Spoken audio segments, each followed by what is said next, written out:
Bom, agora virando a chavinha, vamos falar um pouquinho sobre Petrobras, sobre o relatório de produção e venda da companhia. Para isso, eu gostaria de chamar aqui o analista também da Empíricos, o Rui Hungria. Rui, seja muito bem-vindo, obrigada pela participação aqui com a gente hoje. Oi, Giovana, oi pessoal, sempre um prazer estar aqui. Bom, para começar, vamos dar um geral ali nos números da Petrobras, né? A Petrobras ela produziu 2,7 milhões de barris por dia de petróleo e gás, no primeiro trimestre. E esse número ele representa uma alta de 3,7% na comparação anual, mais uma queda de 5,4% na comparação trimestral. Rui, para começar, quais são os fatores que levaram a essa produção maior nesse trimestre? A gente continua vendo a Petrobras aumentar a produção dela no pré-sal, né? Então, na comparação anual, esse foi o grande fator que levou ao crescimento de resultados, até porque nos outros setores, digamos assim, né, nas outras regiões, a produção até acabou caindo. Então, se a gente for olhar, por exemplo, no segmento ali de campos terrestres, águas rasas, até no que a gente chama de pós-sal, né, que é numa região ali um pouco antes do pré-sal, a gente viu redução da produção. Um pouco aqui a gente está falando um pouco de alguns ativos que foram vendidos, uma redução natural mesmo, né? O campo entrando em declínio já, depois de uma maturidade, né? Os poços eles começam a entrar em declínio e também por algumas paradas de produção. Então, nas outras regiões a produção acabou caindo. No pré-sal, na comparação anual, a gente viu um crescimento e esse foi o grande motor desse crescimento de produção na comparação com o primeiro trimestre de 2023. Né? Não foi um crescimento tão relevante assim, um crescimento de 3%, mas com esse aspecto interessante de cada vez mais o pré-sal estar ganhando participação na produção da Petrobras. Por que isso é importante? Porque o pré-sal, ele ajuda a Petrobras não só numa questão de produtividade, né, como a gente viu aí, de aumentar essa produção, mas o custo de extração no pré-sal ele é bem inferior às outras regiões ali de atuação da companhia, então isso acaba proporcionando não só aumento da produção, mas combinado com queda de custos também, né, o custo por barril produzido, e isso acaba ajudando a rentabilidade geral da companhia. Claro que aí entram outras questões, cotação do dólar, do próprio petróleo, né, várias coisas influenciando, mas mantendo todas as coisas iguais, uma participação maior no pré-sal deveria ajudar na rentabilidade consolidada da companhia. Isso lembrando, né, a gente está falando aqui de uma comparação anual, primeiro trimestre do ano passado com o primeiro trimestre desse ano, mas se a gente for comparar com o último trimestre do ano passado, né, que a comparação no setor de commodities, petróleo, mineração, normalmente a gente costuma fazer aí trimestre a trimestre, né, então compara com o trimestre imediatamente anterior. Com relação ao quarto TRI, a gente viu uma redução, mas uma redução explicada por paradas de produção que a companhia já estava ali nos planos, né, e além disso, mesmo com essas paradas e mesmo com essa queda de 5% aproximadamente na produção com relação ao último trimestre do ano passado, ainda está bem em linha com o guidance que a Petrobras estipulou para o ano, que era ali 2,7, 2,8 milhões de barris por dia. Então não trouxe nenhuma surpresa aí para o mercado.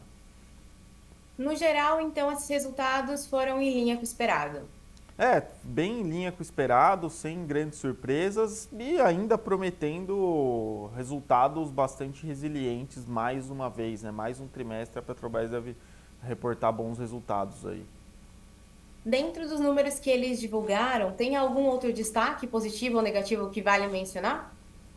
Acho que o grande destaque mesmo é esse aumento da participação do pré-sal, que é, como eu disse, né, ajuda de várias formas, tanto em volume quanto em rentabilidade, principalmente, para a companhia. A gente ainda viu um fator de utilização das refinarias em níveis bastante elevados, né, então esse também é um destaque positivo, apesar da queda do volume. Mas como eu disse, né, o quarto trimestre ele é um trimestre também mais forte até para a refinaria, porque sazonalidade ajuda, né? Mais pessoas viajando no final do ano e assim por diante, isso acaba ajudando um pouco aí o consumo de derivados de petróleo.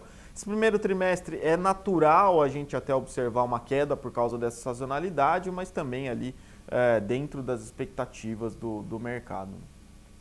Maravilha. E agora olhando para o primeiro trimestre no geral, a gente vê a Petrobras divulga daqui a pouquinho os resultados e o que esses dados de vendas e produção podem dar aí de spoiler para o resultado geral da empresa.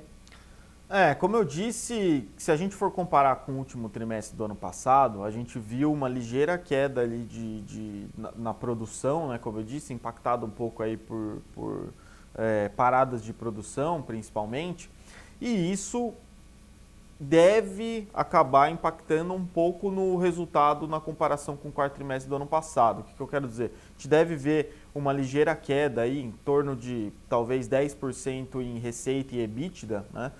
Mas mesmo assim a gente ainda está falando de um EBITDA ali de 13 bilhões de dólares, o que ainda é muito relevante e o que ainda deve proporcionar uma ótima geração de caixa para a companhia, também dividendos, como a gente tem visto. Então, assim, acho que essas variações, né, ver a produção caindo 2, 3, 4%, o EBITDA caindo 8, 9%, mas a gente vem de uma base tão forte, né, de resultados da Petrobras que essas quedas realmente não atrapalham aí de forma relevante na geração de caixa e também na distribuição de dividendos da companhia.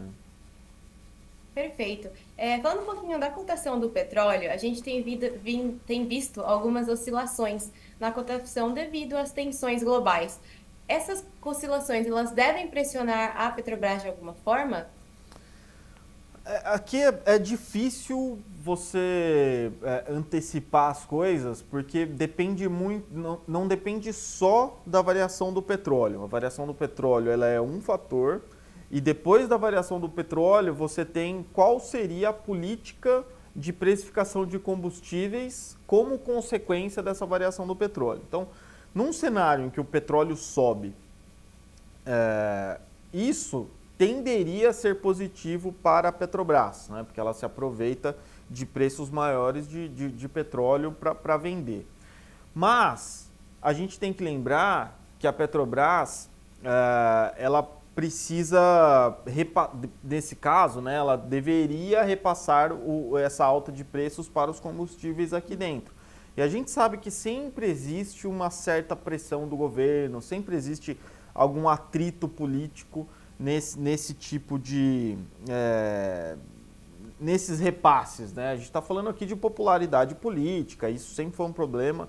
Todas as vezes que a Petrobras, ou quase todas as vezes que a Petrobras precisou subir preços, isso acarretava em algum tipo de desgaste. Então, se o petróleo dispara, sobe muito forte, apesar de isso, no líquido, ser positivo para a Petrobras, porque ela mais produz petróleo do que importa, esse ruído político pode acabar fazendo preço nas ações, né? O que isso quer dizer? Por mais que o resultado no final seja até o líquido seja positivo, de uma alta forte do petróleo, a gente pode ver o mercado batendo no papel por causa de atritos políticos, né? A gente já viu isso acontecendo várias vezes. Por outro lado, o petróleo cair muito, aí sim isso não seria agradável para os resultados da Petrobras. Então, a gente aqui no mercado, a gente sempre costuma dizer que para a Petrobras está bom onde está. Se não mexer muito, ficar ali mais ou menos onde está, você ainda consegue gerar muito caixa sem precisar ter atrito político nem nada disso. Esse seria o cenário, digamos assim, perfeito, né? Se cair muito, aí a rentabilidade acaba caindo, principalmente ali do setor de exploração e produção, que é a galinha dos ovos de ouro, que é de onde ela realmente extrai a grande rentabilidade.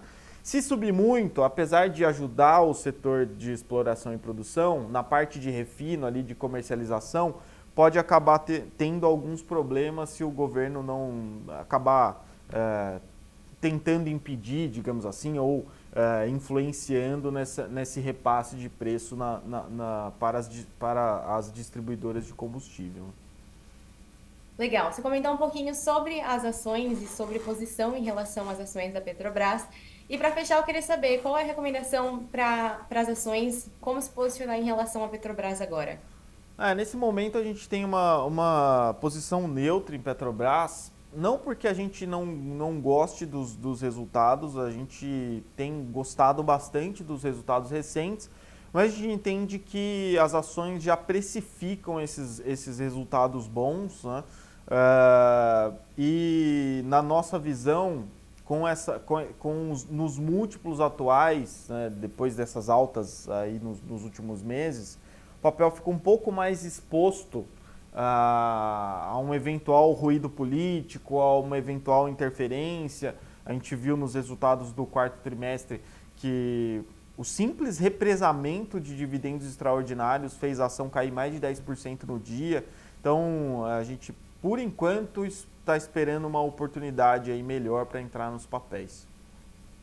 Maravilha, perfeito. Muito obrigada aqui pelo geral sobre os números, pelas projeções para os próximos trimestres, para esse próprio trimestre que começou, que finalizou agora. Muito obrigada pela participação aqui, Rui. Eu que agradeço. Até mais.